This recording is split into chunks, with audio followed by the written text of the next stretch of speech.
Magandang araw guys! Samahan niyo po ulit ako sa aking ganap today. So, early in the morning, video lang with my baby Zoe. Ilang sandali lang guys ay nag-start na ako sa aking labahin. Para hindi matambak ay naglalaban na ako every Wednesday. Tapos noon guys ay maglalaban na lang ako ng konti sa Sabado para hindi na rin ako mahilapan. And flex ko lang yung aking chicken. Lumabas na kasama yung kanyang dalawang sisiw. So, hindi ko na napapansin na nangitlog na pala sila guys.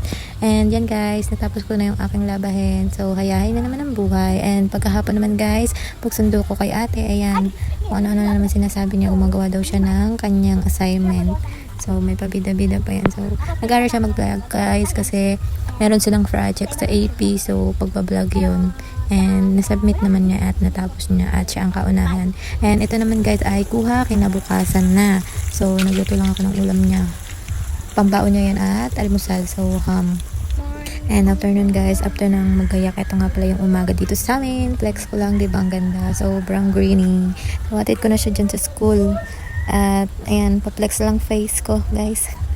Chararat. Pag uwi ko naman guys ay may naglalako ng pechay. 10 piso lang yan. Diba 10 piso lang. Isa lang nabili ko kasi ubos na.